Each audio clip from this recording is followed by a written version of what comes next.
Good evening, everybody, and welcome to another Yellow Belly Gaming or Yellow Belly Tabletop live stream. It's a Thursday night, it's 8 o'clock. We have coffee. Now, this is going to be slightly different from our previous weeks for those of you who've been with us. I am without my capable co-host, so I'm going to be spending a bit more time just chatting general hobby and maybe going through some stuff with you guys, and then maybe at the end, is as I sort of run out of things to talk about,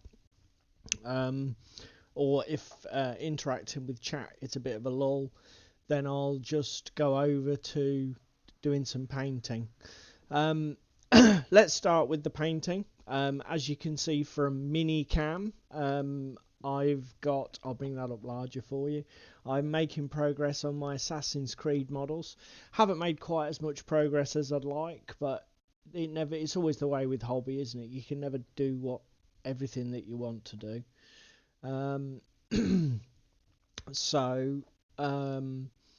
Now then, in terms of colours, what we've got on here, we're using the Vallejo model colour range. So all of the assassins have got deck tan, and I've applied that over all the areas that will eventually be white.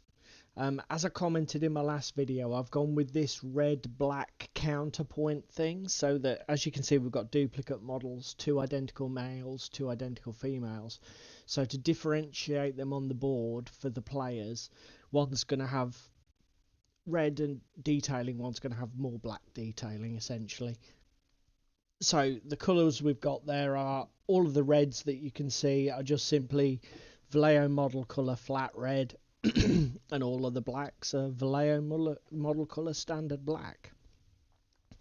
The flesh, which I'm not entirely happy with, but it doesn't look bad under that lighting, it's just a base coat of Vallejo dark flesh at the moment.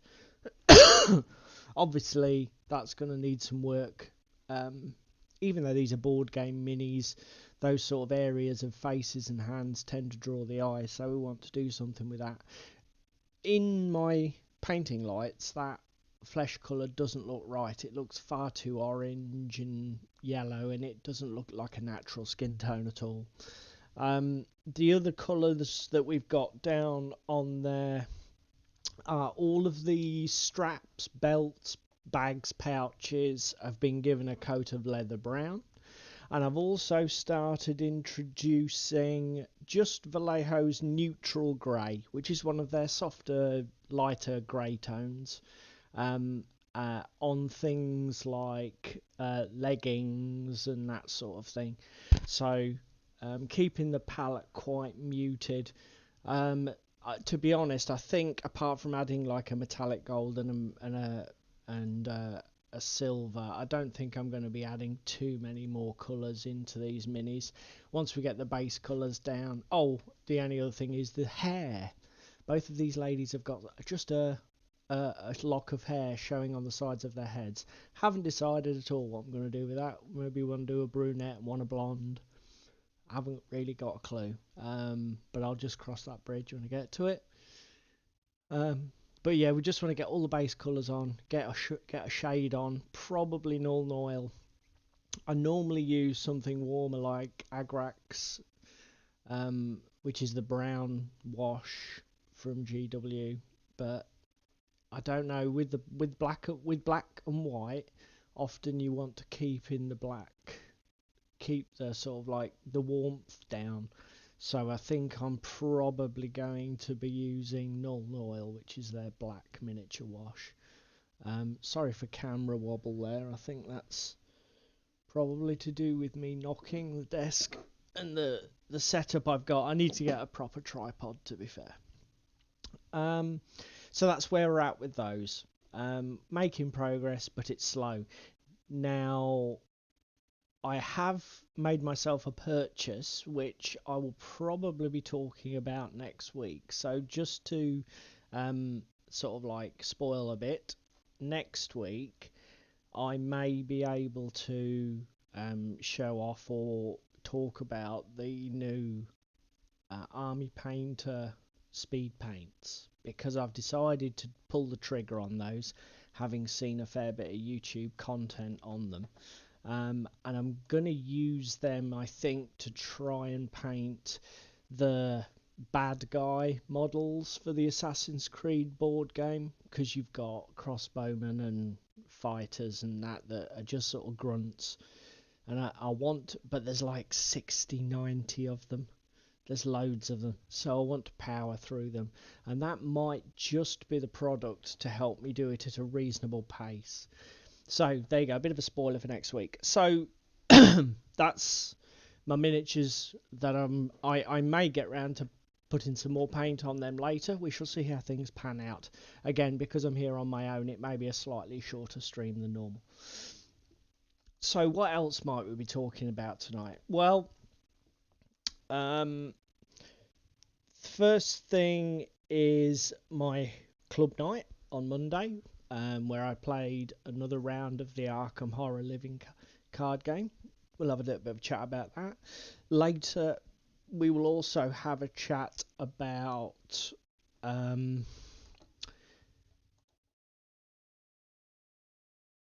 I saw a cool video on YouTube. A guy who basically looked at each of the current, and I use the word current there, 12 Games Workshop product or games lines that are active, and rank them. And I thought that was such a cool video. It was nice to see somebody else's perspective on Games Workshop games and the hobby from that point of view. I thought, you know what, I'll talk about that and maybe give my sort of like 2 cents, if you like, because I've played 10 of them, so you know, we'll see how that goes.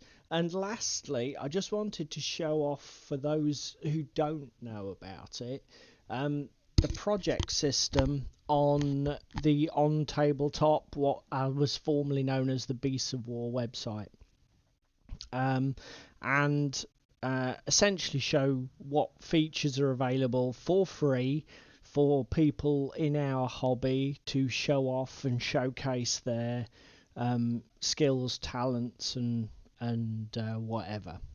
So first things first, let's talk about Arkham.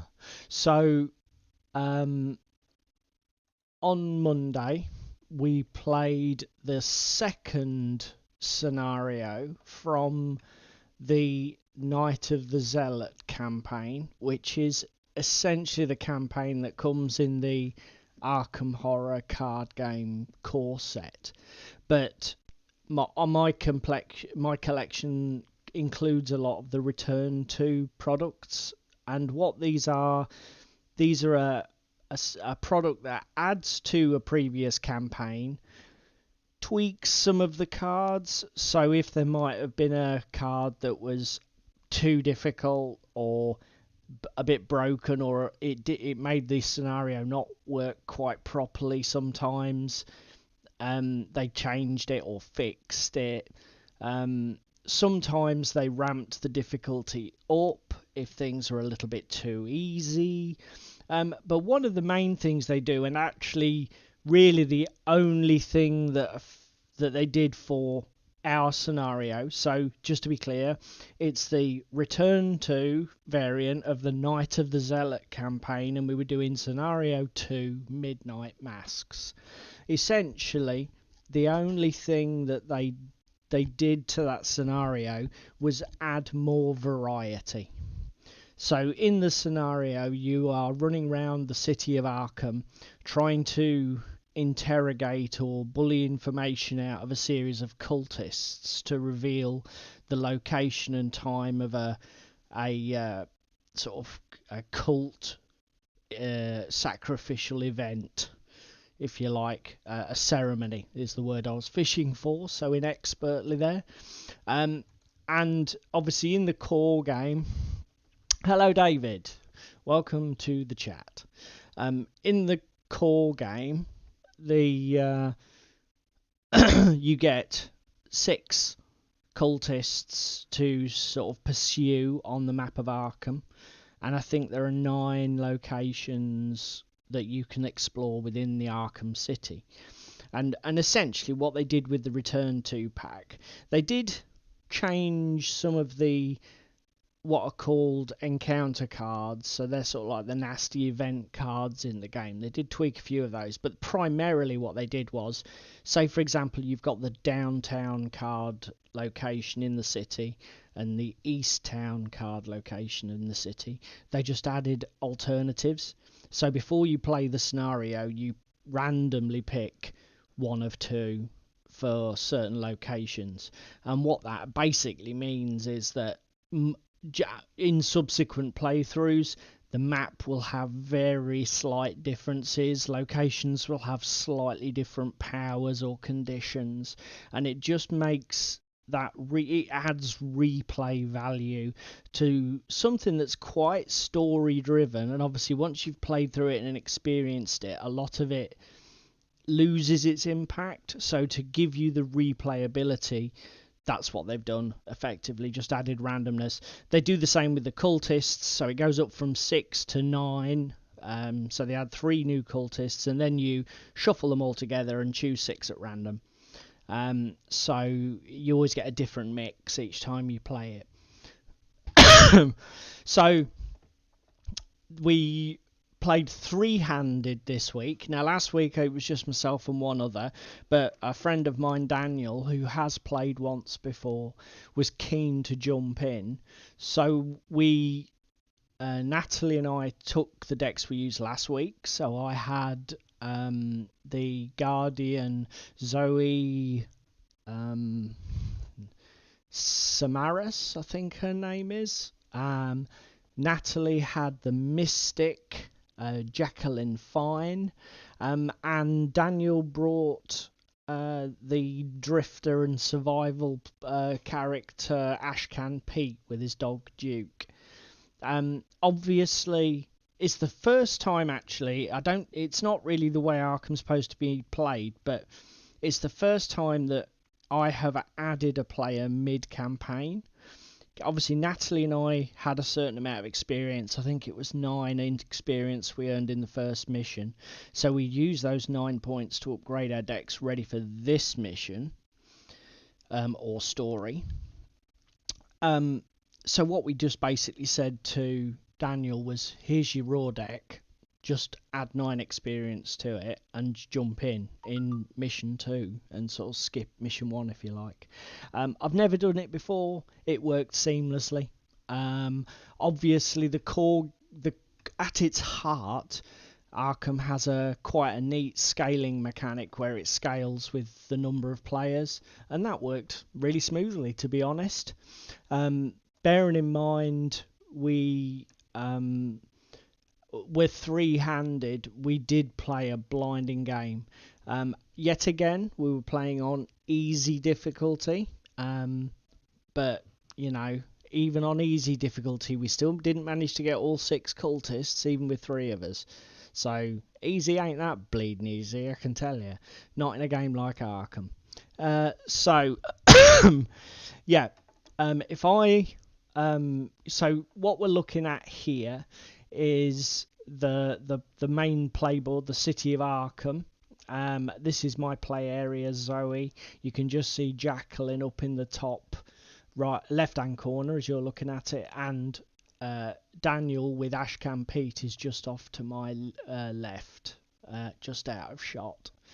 And it was a really close game. So if I go forward a bit, I mentioned these last week, and I thought I promised David I'd take a picture to show them off. So here they are. Now these are the location cards of the city that you can see here. You've got the graveyard. You can just read the text on that. This is East Town here. I think that one's called Riverside, the central one. And obviously, let me go back a bit. Normally, you just lay those cards out in a grid. And you can see how jumbled it's getting already. You've got character cards that are in play here that represent the characters moving from location to location. You've got attachment cards here and here that have bolted themselves onto location cards to produce in-game effects. You've got cultist cards here, look, that are overlaying locations, and it all gets a bit chaotic. And then in the middle of that, you're supposed to read these coloured symbols in this bottom row of dots on each location, which tell you which locations you can move to. So the location identifier is here in this top corner, and then where it's connected to appears here. And you can imagine it gets chaotic. So what do? We print off these really cool little 3D tokens, which I've just painted with a very simple paint job of some brown, some gold, and then a load of brown wash. Literally 15-minute job and you're done. You get some of these, and then you can use these double-headed arrows to show, well, you can go from Riverside to Easttown, or Riverside to the graveyard, or Riverside to Southside, I think that is, etc. And it just makes reading the whole thing. If there's an area that's not connected, it's immediately obvious. So you can't go from Riverside here to the Asylum. I can't remember what this location's called. And little exceptions, like there's this shortcut that goes across the front of St Mary's Hospital. That's an exception. You don't normally get the shortcuts on the diagonals like that. There isn't one here, for example, or here. Immediately they jump out at you. You don't miss things like that using the connectors. And they're just a really great little game aid. They should put them in the core game, really. It's a shame that they don't. So this was the tally at the end of it. Now, I have never got more than 3 cultists, and I did that once with 2 players. So to get 5 out of 6 was pretty spectacularly bloody good, frankly. And it's geared us up to do really well on the last of the 3 scenarios, which we might be playing next week. Pardon me. Or we might be playing the week after. We don't really know yet. Yeah, David's making happy 3D printing noises because he was the one who printed all these for me. And to be fair, David, I don't think they were a particularly difficult project, were they? Where did you find them? Was it Thingiverse, or was it somewhere more sophisticated?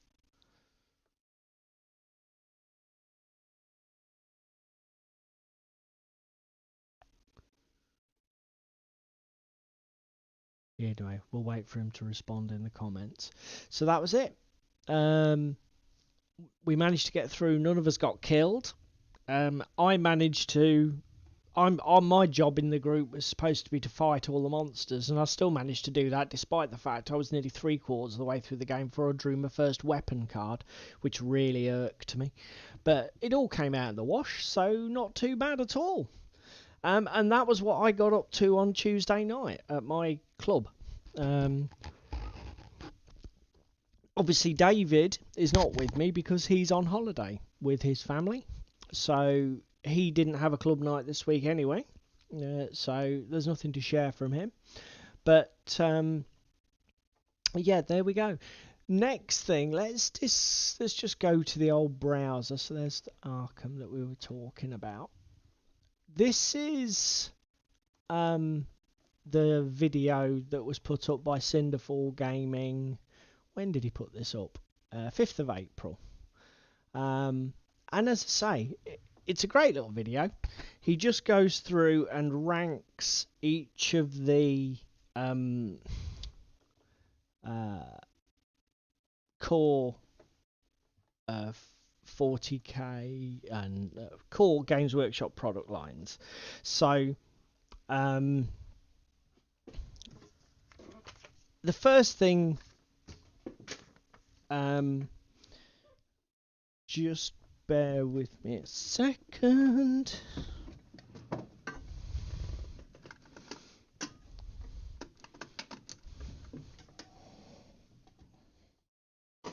There we go.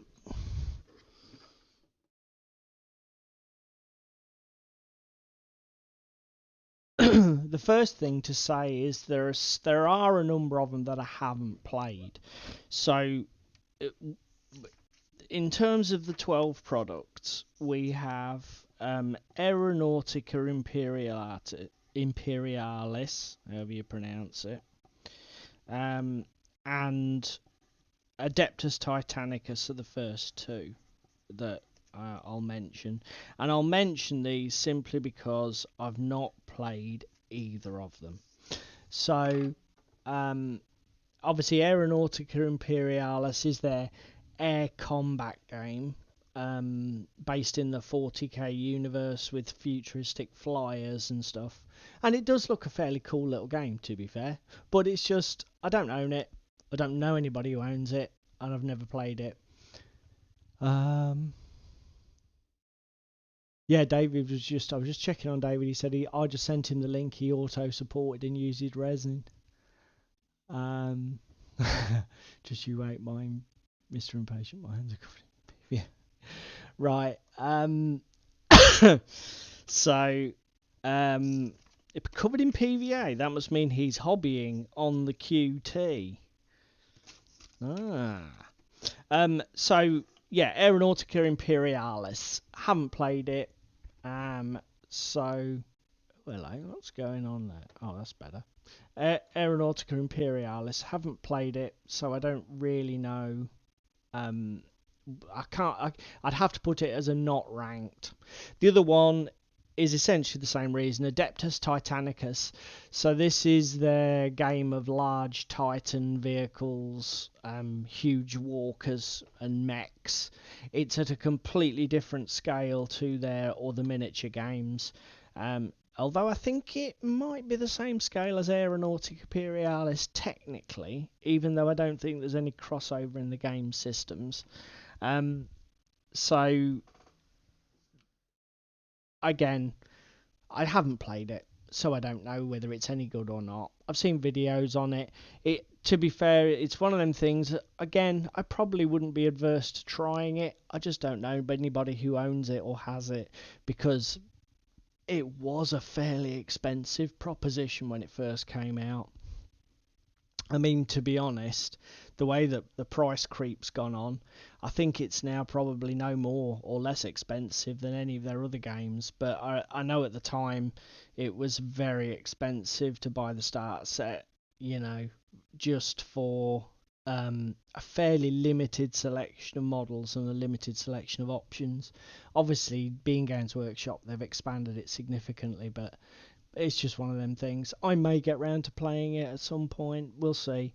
Unfortunately, the old gaming calendar's a bit crowded now because, as I said before on other streams, we're spoiled now as gamers. There is simply so much out there for us to play and enjoy.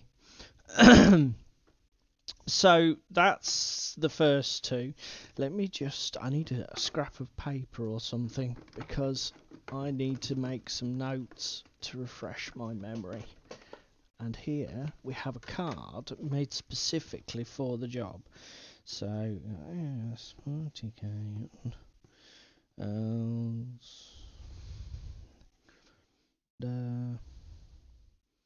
AOS, Age of Sigmar, Warhammer 40k, Warhammer Underworlds, Necromunda, Middle-earth, Strategy Battle Game, Blood Bowl, that's 6, there are 4 more.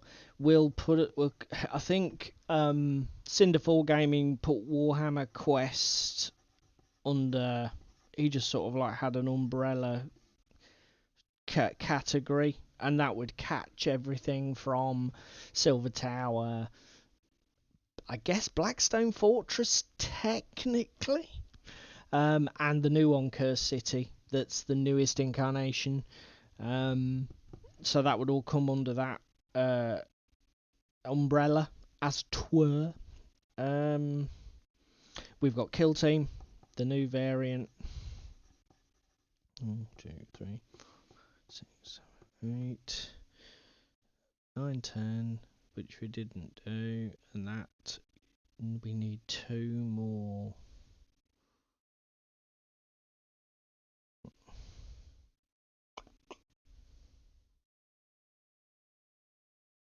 Oh, Horus Heresy.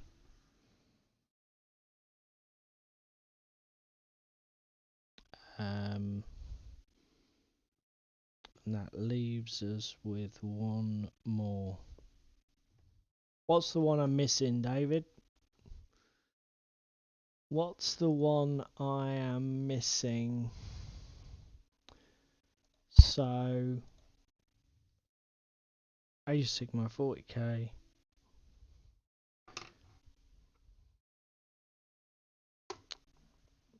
Necromunda, Middle-earth, Blood Bowl, Warhammer Quest, Kill Team, Horus Heresy.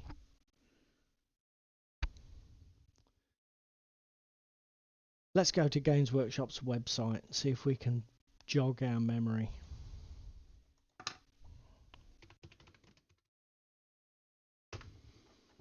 Hello, Games Workshop. What secrets do you hold? Cookies, Middle-earth, we've done that. Warhammer.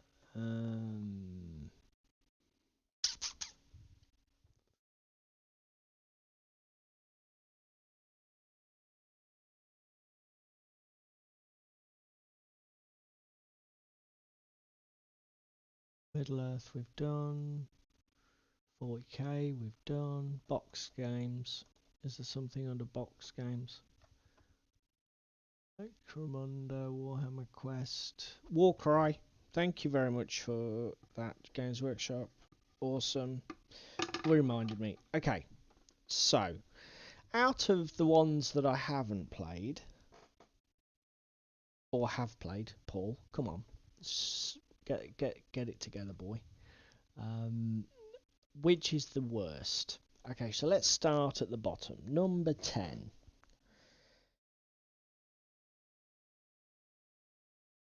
Don't get me wrong, I'm tempted to say 40k, but I'm not going to. I'm going to say the worst for me would probably be Necromunda. And I'm just going to explain that, because Necromunda seems to be a very popular game, and it confuses me based on my personal experience. But I have a feeling that my experience is out of date, because as I understand it, 2019 saw a massive overhaul of a lot of the rules of Necromunda. Essentially, when I played the new Necromunda at our club, I found it to be absolutely one-sidedly broken. And what happened was, we had a chap who built a gang that was festooned with Melter, which just was shockingly lethal and just bypassed a lot of the rules of the game, and just made playing it just made it ridiculous, because there was absolutely no fun whatsoever in he walked away with every mission. The casualty levels were atrocious for the rest of us. We didn't really develop or grow. It was just a struggle to keep going, and it was just not fun. Not only were the individual missions one-sided and frustrating, but the whole campaign element was just dead. It just left me I didn't, during the individual games, I was annoyed, frustrated and bored. Then the campaign stuff just seemed very lackluster, overly complicated. It didn't really seem to be giving me anything in terms of rewards and development. It all just fell a bit flat, to be honest. So my number 10 would definitely be Necromunda. I'm perfectly welcome to read in the comments alternative views, tell me why it's now different, you know, why the game is better, what I might have missed, what do I need to do to make sure I get the best out of it. Perfectly happy to hear those arguments made and read that in the comments.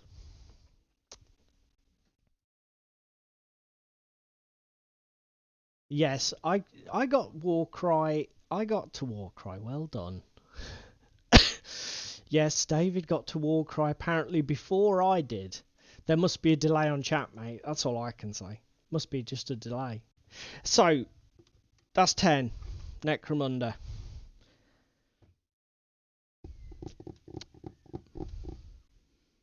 9.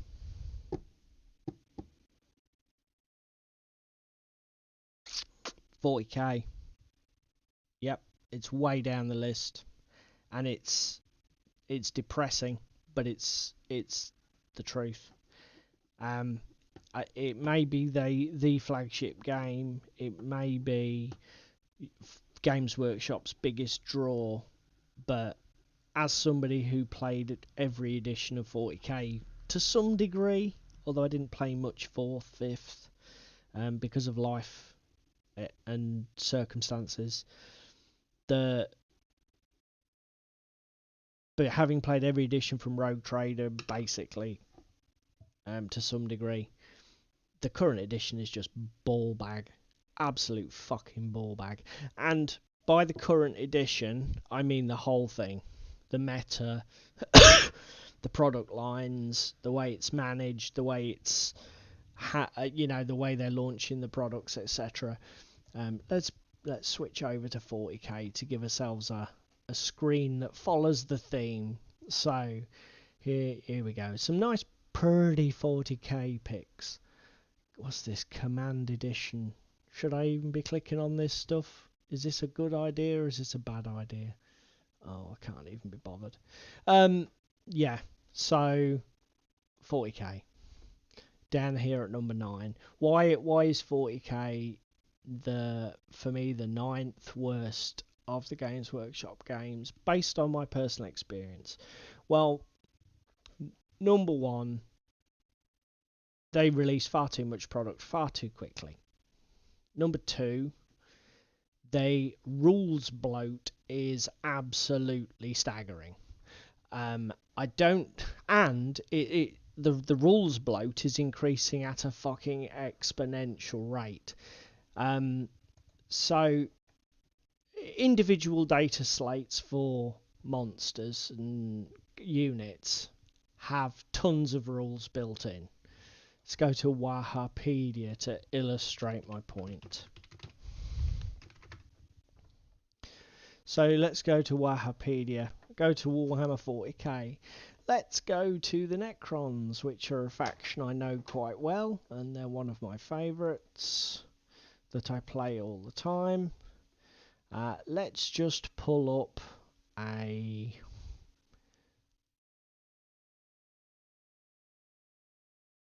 Right, okay. So here's your standard Necron character model, the Overlord. So he's got a preposterous amount of weapon loadouts listed in this box here. Then he's got... he can take a Resurrection Orb, he's got Living Metal, Command Protocols, Relentless March, he's got Phage Shifter, which is a relatively simple rule, and then My Will Be Done. So that one model has 2 aura abilities, 3 sort of like built-in effects, and he's got a fucking billion different loadouts. Okay? Then, stratagems. So not only do each unit in your army look like this with all these different effects, and I do mean each unit in your army, even bog standard troops will have 1 or 2 of these stupid abilities. You then have the whole can of worms that is stratagems. So you get command points during your game round, and then you can spend them on these one-off effects on units during the game to increase your damage output, increase your resistance to damage, perform moves out of phase, or extend the reach of your charges, or you name it, you can do it. And there must be literally hundreds of stratagems now in 40k. Given all the different army books that have been released, all the different sort of Warzone campaign books that have been released, there must be hundreds of them. And the sad thing is, 90% of them are probably crap that nobody would ever play, but they still printed them. So they're still there in your cognitive burden.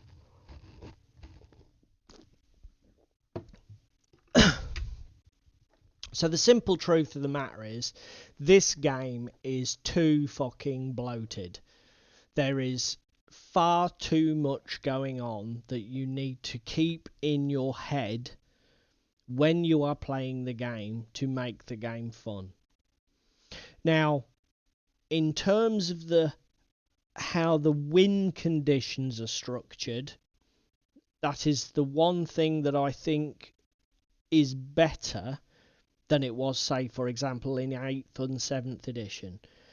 The current 40k sort of mission structure, where you gain points from for holding primary objectives, so holding board space is a thing that your army needs to do. And then you gain secondary objectives, often from enemy unit removal or whatever. So you've got a relatively good balance of holding table presence and removing enemy units. So table presence versus damage output, if you will. And if you go back a few editions, like 7th was pretty, unless you played the cards, was it Maelstrom of War? The little random card sort of driven games. Unless you played that variant of 7th edition, and again in 8th edition, to be honest, it was a case of shoot your enemy off the table, first one to do that wins.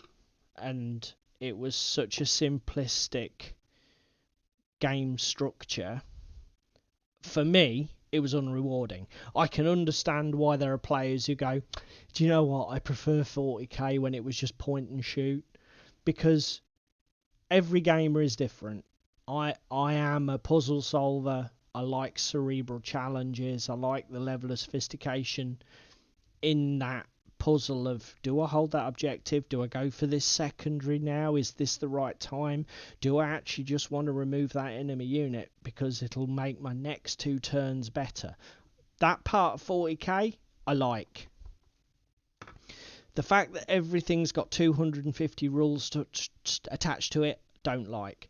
The other thing that I don't like is that books and models are being released at such a preposterous rate, no one could possibly keep up with it in terms of A, buying them, and B, knowing what the fuck anything does.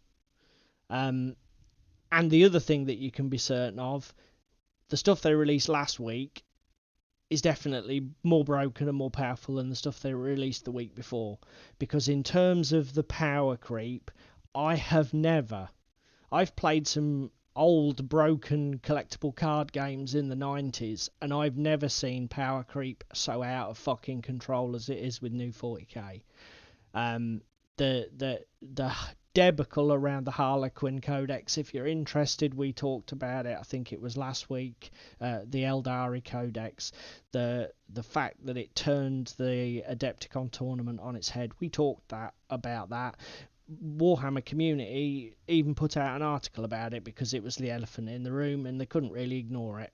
And for those of you who've kept up, the balanced data slate has come out today to apply a load of nerfs to them.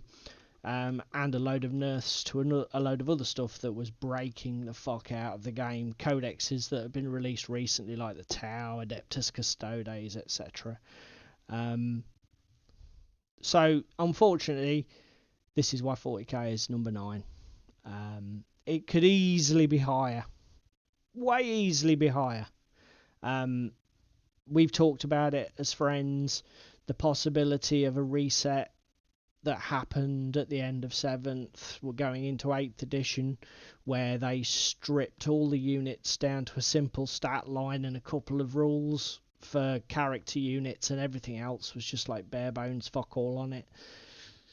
Something like that could be a real breath of fresh air for this game.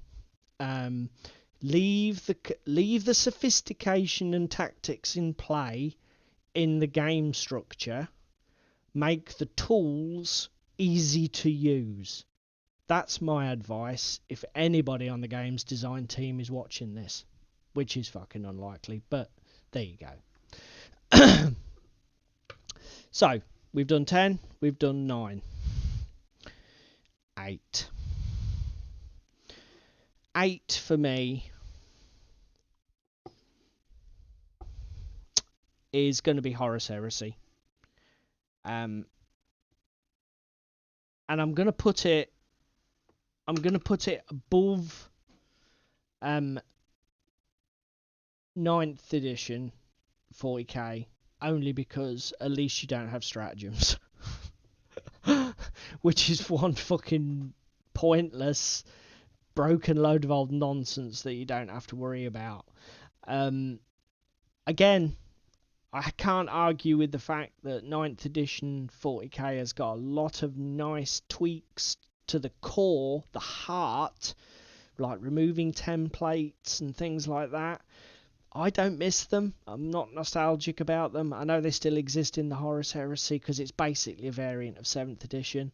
But, you know, I don't miss those. But, oh my fucking god, the issues that there is with... And the other thing, I mean, again, this broken codex bollocks where it's just like tossing a hand grenade in... You know, sort of like a new book comes out, well, that player's going to win everything for 2 or 3 months until they sort that fucker out. What's the point of playing? It's just ridiculous. The only thing that really puts Horus Heresy this low for me, the game is quite cool.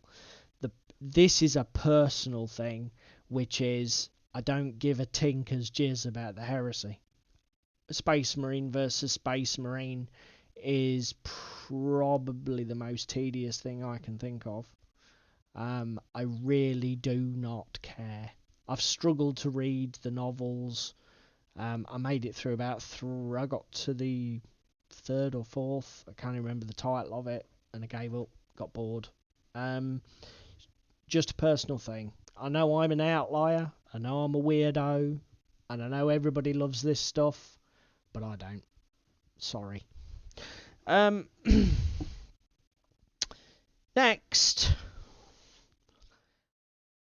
I would put the Warhammer Quest games.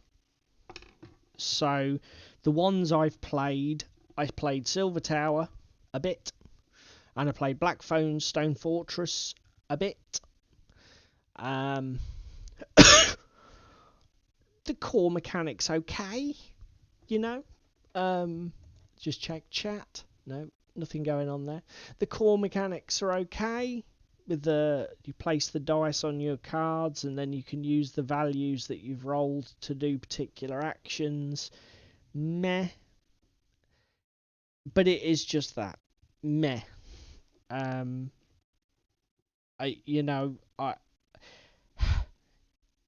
just don't get excited for it. I really don't.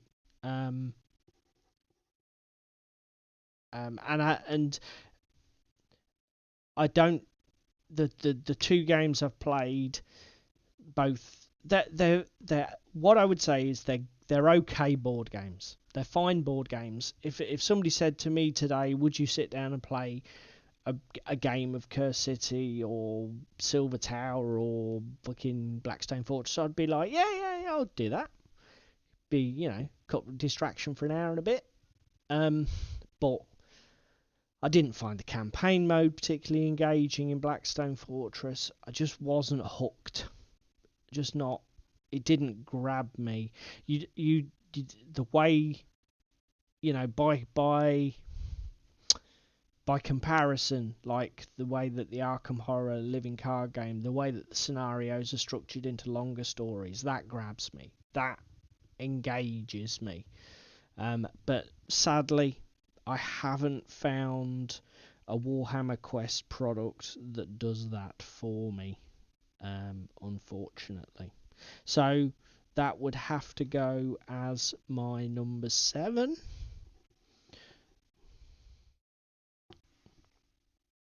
Yeah, 10, 9, 8, 7. So, number 6. Number 6 for me is going to have to be the other big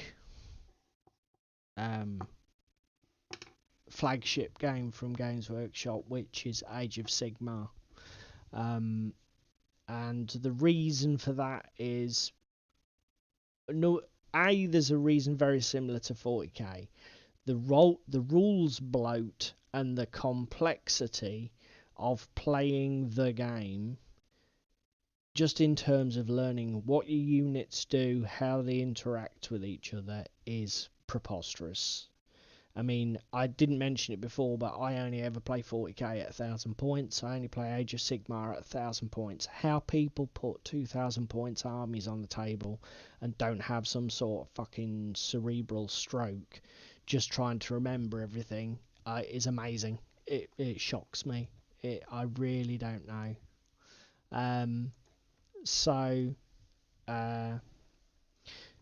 Yeah, Age of Sigmar. Now, again, just like I said for 40k, I like the core game design in terms of the mission structure. I like the what are they called? They're not called primaries and sets. Your grand strategy and your battle tactics, great. And the other thing that's fantastic is that there are about 6 or 8 things that you can spend your command points on, stratagems, if you will, and probably 2/3 of the hero models in the game might have one command ability, as they're called in AOS instead of stratagems, one command ability printed on them. And but you can't use that command ability unless you bring that model, which is obviously not a restriction you have in 40k. That, you know, they're not linked or tied together in that way, not directly anyway. Sometimes a stratagem will only affect a particular type of model, so there's no point playing it unless you bring that model. But it's not, you know, in AOS, it's printed on this data sheet. So if you don't bring the data sheet, you don't need to worry about that. You don't need to have that on a list or on a whatever. You don't have to go searching for that. It's here, or it's not here if you didn't bring the model. And there's just enough there, you know. Do I want to spend a command point to effectively shoot at that charging unit before it engages me? Do I want to use a command point just to see if I can run a bit far away so that they fail their charge, etc, etc?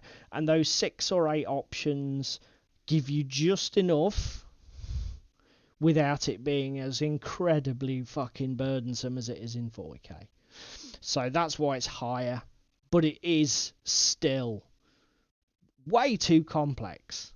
There's too much going on in terms of individual models. So now we're into the top 5. And this is where it gets tricky, to be fair. I would say next is Middle-earth strategy battle game. And again, I think this could be a lot higher for me if I could find more people to play it. I played a few games and I really, really enjoyed them. I like the core system. It's very unlike in a lot of ways the other flagship games from GW. It's a different beast entirely. The other thing that I think is true of the Middle-earth strategy battle game is, unlike 40k and very much unlike AOS, it's got that element of, it's almost like a historical game in terms of storytelling or constructing specific scenarios. So, like, because of the literature that backs it, the Lord of the Rings stuff by Tolkien, there are all sorts of opportunities when you're reading the rule books that you think, oh no, that fight would be cool, and we could recreate a version, of the fight in Moria, or the battle at when the fucking Rohirrim had to defend that pass. I can't even remember what it's called now. But there are all sorts of things like that pop into your head. It's a bit like when you get into a game like Bolt Action and you start reading all the theatre books, and they start giving you all these sort of, like, even the rough timeline of a particular, say, 12 months of World War II, and you think, oh yeah, we could recreate that battle for that island, or we could recreate that sort of border skirmish there. And Lord of the Ring, the Middle-earth strategy battle game's got that element for me. Now, people might say, well, 40k's got that, because there's loads of stories and lore, blah, blah, blah. But it's not the same. It's not the same. Do you know what I mean? Again, it's like Horus Heresy. It just doesn't... I know technically it might be the same, but it just doesn't... It's not as gripping, not as engaging, I don't think. And I think particularly with everything so... The game's so cumbersome, it doesn't get out of the way for storytelling as well. It doesn't excite me the same anyway. Maybe it does others. Good luck to you. But it doesn't me. So for that, the other thing I like is they implemented magic really well and quite faithful to Tolkien's universe, where it doesn't have dramatic and overwhelming effects on the battlefield. It can be quite subtle, it's quite underpowered, which is exactly what you want from something that's trying to evoke that Lord of the Rings vibe, which I think is so cool. So yeah, like I say, Middle-earth strategy battle game is my number 5, but it could easily be higher, easily be top 3 if I played just more of it. Which brings us to number 4. Now I'm going to put WarCry at number 4, and the reason WarCry is here is I really like WarCry's core premise. I like the way that we've stopped changing our thing. Let's go to WarCry. Let's go boxed games. WarCry. So I really like. I really like the cards. The fact that all the model abilities are on the cards. It's quite a simple dice chuck. There's not the nice thing about it is, like, you throw your attack dice, you do your damage, you move on. There isn't this roll to hit, roll to wound, roll to save, roll for feel no pain, roll. You don't feel like you're spending 2/3 of the game rolling fucking dice, which is so refreshing. Such a nice change for a Games Workshop battle game. So I love that aspect of it. I've played a few games and I really enjoyed the pace of it. It's such a quick game. You can play it in 20 minutes, half an hour easily. It doesn't take much to set up. It's not a full table. It's essentially a glorified miniatures board game. But, and here's the thing that's put it down at number 4 instead of higher.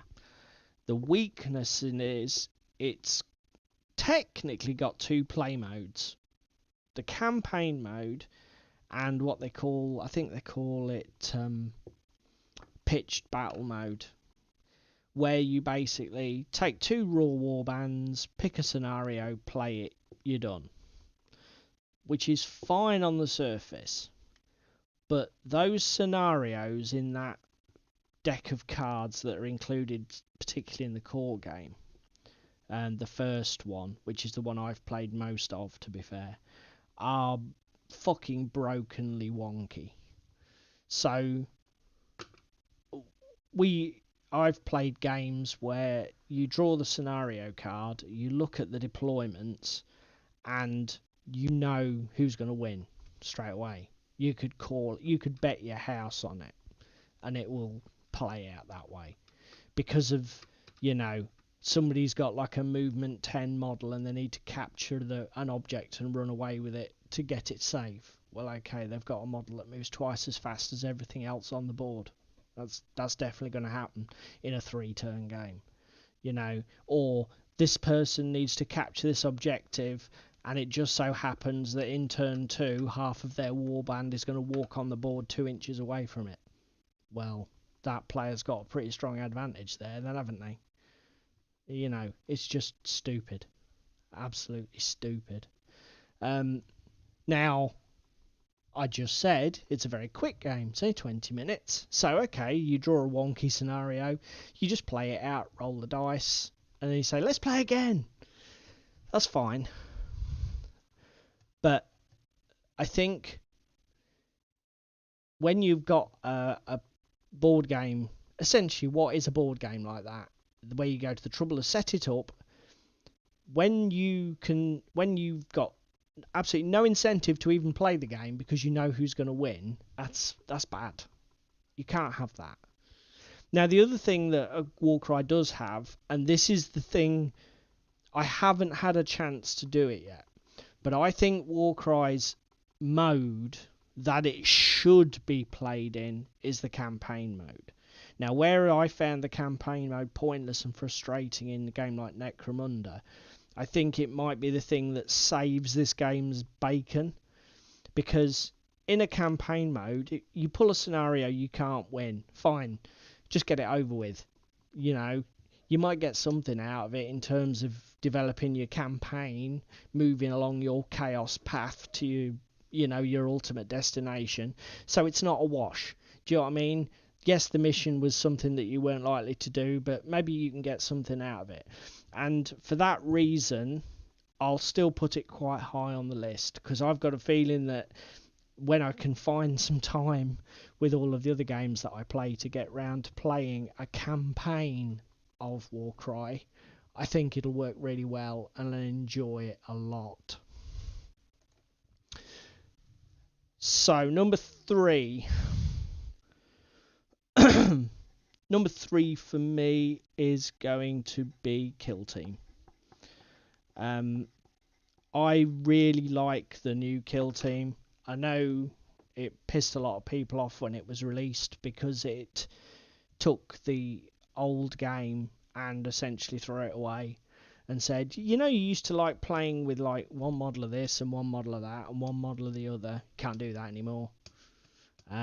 Sorry. I don't know, a lot of people said, right, fuck it, I'm out then. But the reason that Kill Team is so high for me is because, exactly like I've just said for WarCry, the actual core mechanics have nothing to do anymore with 40k. Whereas the pre-Kill Team before was essentially 40k light with even more dice rolling, because you had like to roll to see whether you'd got like a glancing hit or whatever it was, whether you'd picked up a wound or whether it was an out of action roll. It's just like, oh great, I get to roll more dice, woohoo! Yeah, you don't have that. Stuff has lots more wounds, you just do damage and you batter down those wounds.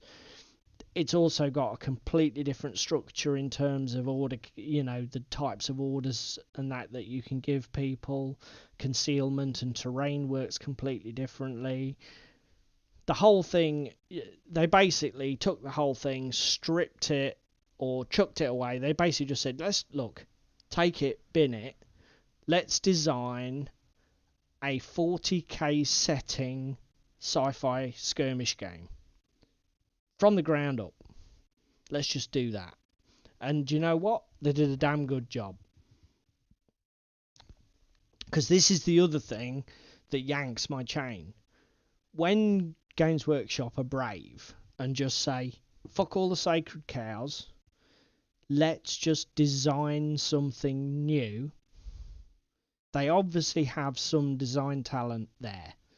Because the games they come up with are pretty damn good. We'll come to another one of my particular favourites in a bit. But why did they not do this more? Or even why they're not braver with their flagship products? Do you know what I mean? Please God. That's the other thing that annoyed me about Kill Team, was the way that it was shunned by everybody, and it shouldn't have been. That everybody should have had the opposite attitude, which is, it isn't something that they've done before. Let's support it so that it sends them the message that you can break the mold, just produce good games. You know? Do something different if you want. As long as I get a good game out of it, yeah, I'm on board. But that obviously didn't happen, particularly. But for those reasons, Kill Team is definitely one of my top 3 games. I've bought every release. I've bought Octarius, I've bought Chalnath, and I've just bought the one that begins with N. Can't remember what it's called. Quick, Paul, go to the Kill Team thing. That'll tell me. Boxed games. Necromunda. See, it came to me. My old brain came through without me needing to bother. So yeah, so I've got them all. I've got all the box sets.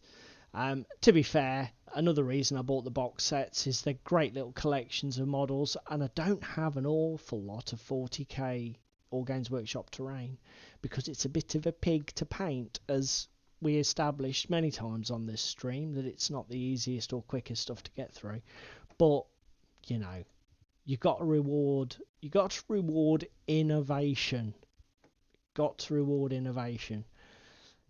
Okay, number two. Number 2 is Warhammer Underworlds. Again, it's not a massive sprawling tabletop miniatures war game like Kill Team, like WarCry. Effectively, it's a miniatures based board game.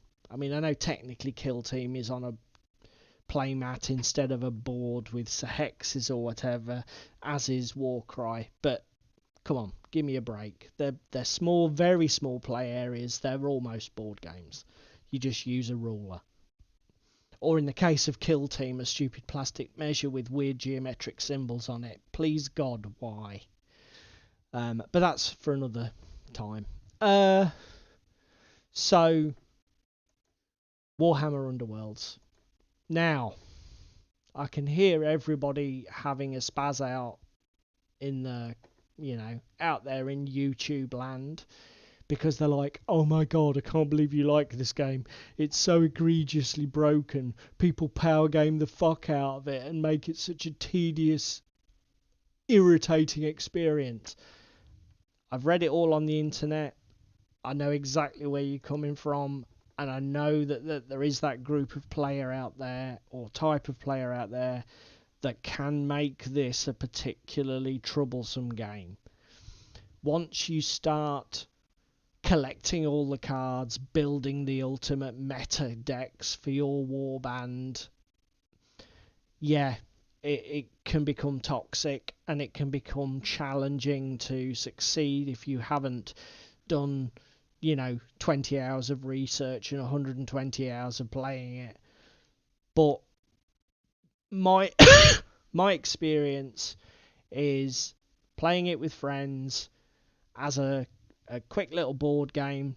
We literally buy our warbands, we use the pre-constructed decks that come in them, we don't really do any tweaking or changing, we just pick them up, play, pick it up, go.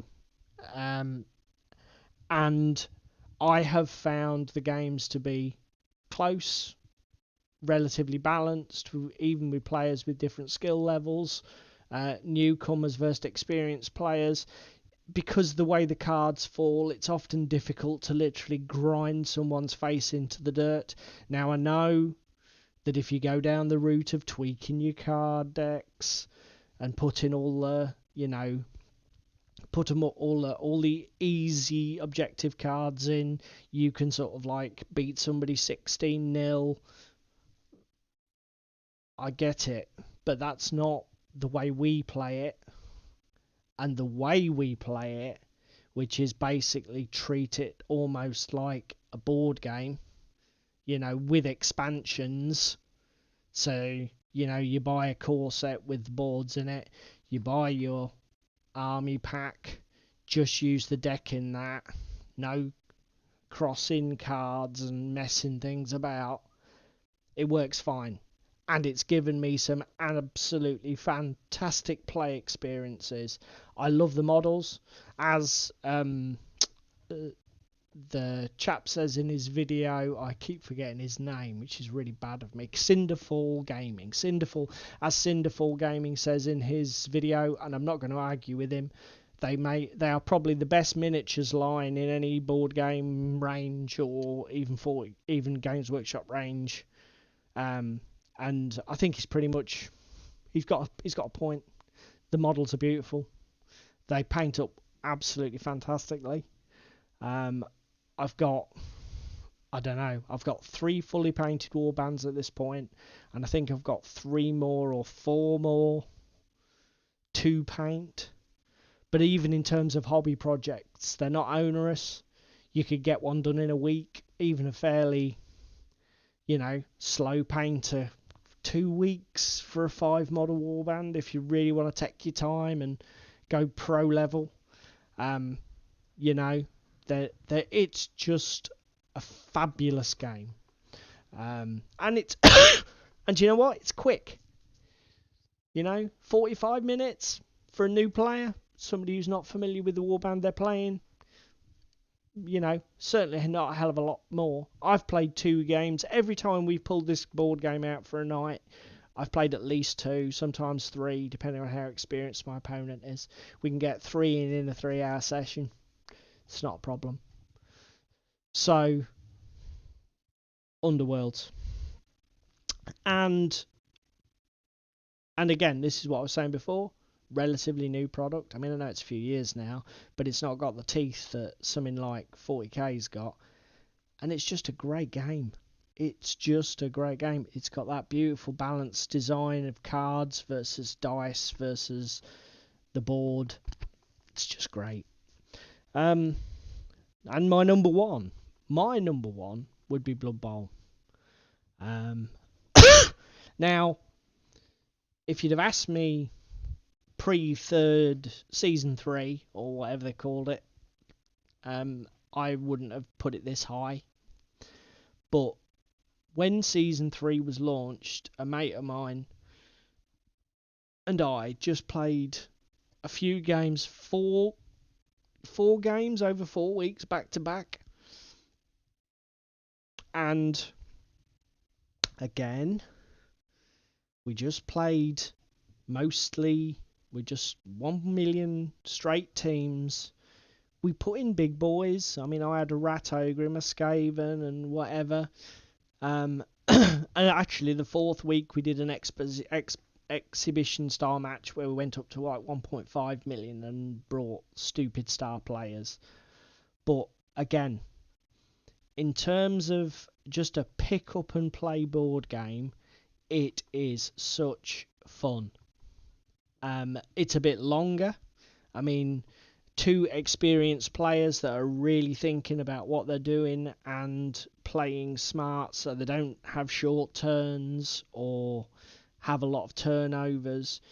You're probably talking 2 hours plus for a game. It isn't a, it's not a quick commit, quick and easy game. But my God, it's fun. It's such good fun, even after all these years. I mean, Christ Almighty, how old is Blood Bowl now? The changes that they've made for season 3, where they've just adjusted the profiles, taken the passing stat out of agility, for me, just improved the flow of the game. It was a small cheat. They've changed armor, so now that's the target to beat, instead of they've got an armor value and then you have to work out whether you've beaten it. Like, it's just literally roll that number. There you go, easy. Those sort of changes are just so small, but they're so good. Yeah, absolutely great. Love it.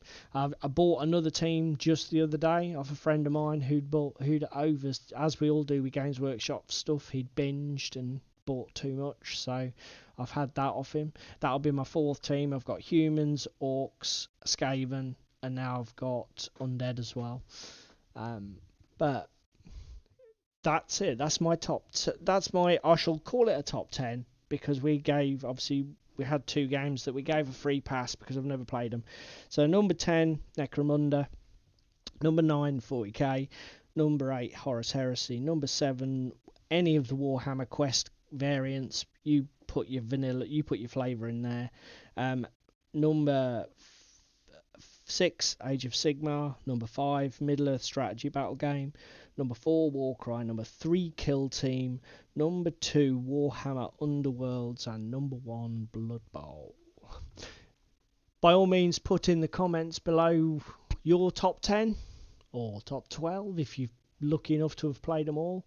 Or, comment on why you think a particular game should be higher, why a particular game should be lower. I mean, I think the interesting thing out of this process, because I highly recommend you go and watch Cinderfall's vid, because his order is completely different to mine. And that is because, as gamers, we are all such unique beasts. That's the interesting thing to take away from this. That even with one company's range of products, this is just focusing on one games company, taking their products, where they're gonna fall on somebody's preference is gonna be so variable, depending on the individual. And for me, that's the interesting thing to take away from this. So that's taken us to 9:15, which is rather good. Let's get on to the last thing that we're going to talk about tonight, which is the project system from the OnTableTop website. So for those of you that don't know, you can see here in the URL bar we got beastsofwar.com. OnTableTop is the rebrand of the Beasts of War channel. Just have a sip of my coffee.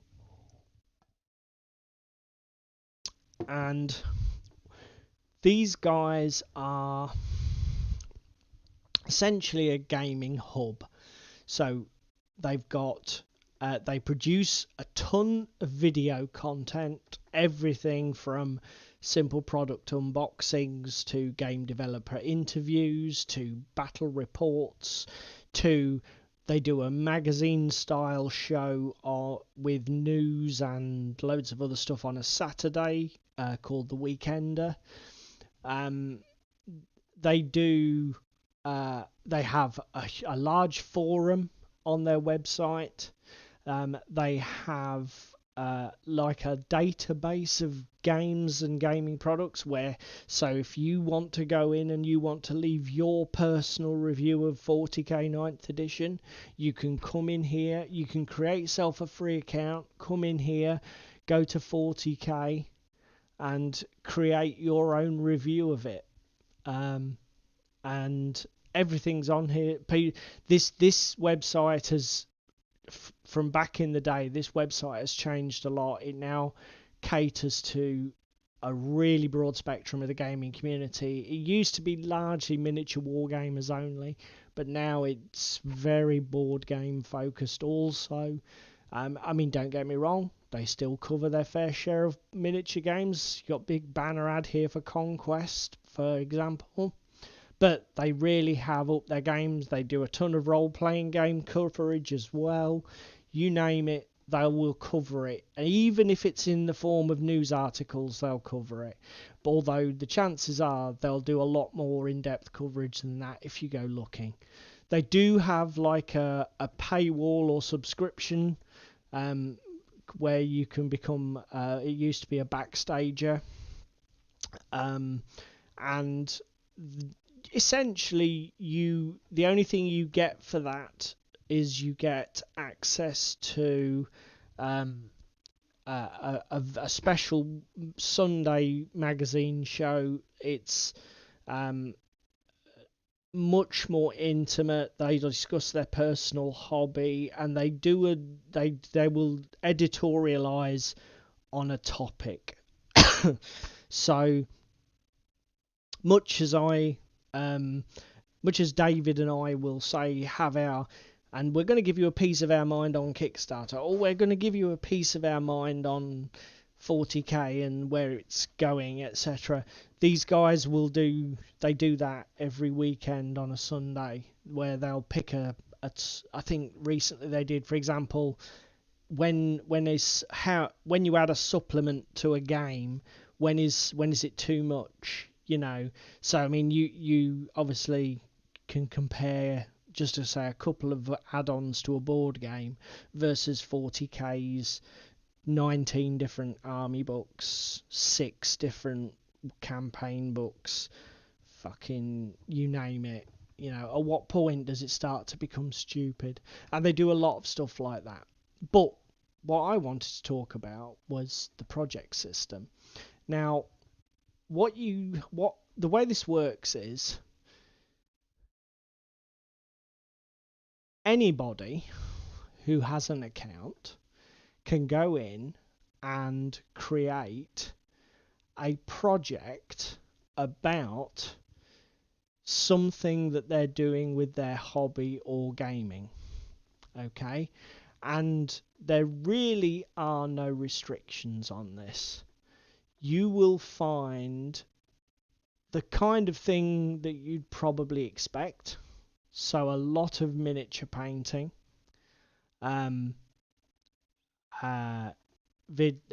stuff, which is, bread and butter for us war gamers. But you will also find things that are not necessarily miniatures based. Let's see what's going on with this. So this is miniatures. Yeah, okay, this is miniatures. Quick, Paul, find one that's not miniatures. Here's one. Let's see what this is. So this is somebody who is just going through the fighting fantasy game books. So they're just everything, little things like mapping them, screenshot, sort of photos of the inners, the inner pages, and there are little gems like this all over the project system. It is such an eclectic mix of bits and bobs. It's great. But the most fantastic thing is that anybody can do it. If I log in,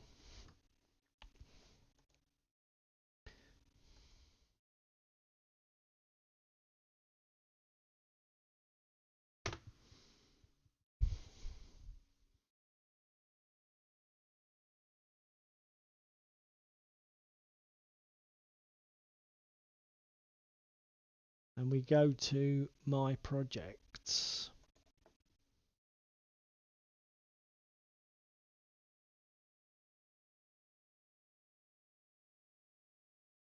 so here's some of the projects that I've done. Again, good example of it. Just a little quickie. showing people how I make my custom gaming tokens using a 1-inch hole punch and bottle cap stickers. And a little bit of graphical a graphical package. Hello, Ricky. You should, mate. You should very much look forward to your first Underworlds game. It's a fantastic game. I really can't recommend it highly enough. So, as we were saying, anybody can come in here and create a project, and there you can pretty much put what you like in them. You can embed video links, you can add photographs, you can put layout text.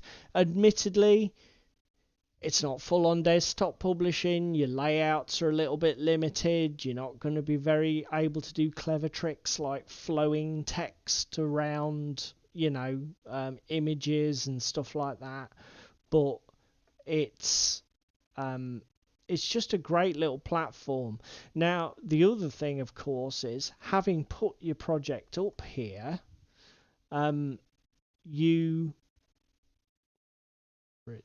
This is the only downside of the site, which is the project section particularly can get very slow, particularly at the weekends when everybody's on it. So here's my Fall of Singapore project, so where I detailed the painting of my 2 bolt action armies to fight against each other in that early 1941 Malaya Singapore campaign area of the Eastern Pacific, or Western Pacific as it'll be, wouldn't it? Opposite side of the ocean, you fool. But yeah, so, and as I was going to say, what happens is, of course, you put your project up and other people on the site can give you votes. So there are 3 categories of votes. You've got tutoring, skill, and idea. So obviously the better you explain what you're doing, the more you pass on information for new people, the more likely you to get tutoring votes. Skill is fairly self-explanatory, just the way you execute things like your paint job and that sort of stuff. And idea, so, cool conversions, using models or model ranges that nobody else would have thought of, they'll get you votes. And people can just leave plain old simple comments, really good, when you update it, what's the next thing, blah blah blah. So, as I say, it's free to create an account. There is tons of stuff on here to interact with, watch, and do anyway. But also, go on here, create a project. Tell you one thing they're always crying out for: battle reports. Next time you play a game against a friend, just take a few pictures, scribble down a few notes. That's what I did when a friend and I tackled 1-page rules. I thought, I'll throw up a battle report, and it doesn't have to be sophisticated. Here's just a breakdown of the armies, a simple photo of the map, and then I just sort of described the activations and turns as they went by with just some simple pics. I mean, I could have just as well taken a full video of the battle report, uploaded it to YouTube, and then linked it here. But, you can do whatever suits you. But I recommend everybody have a go. Put your stuff out there. Show and inspire people. Because that's what it's about. It's about motivating and inspiring each other to get hobby done. That's why David and I started doing these.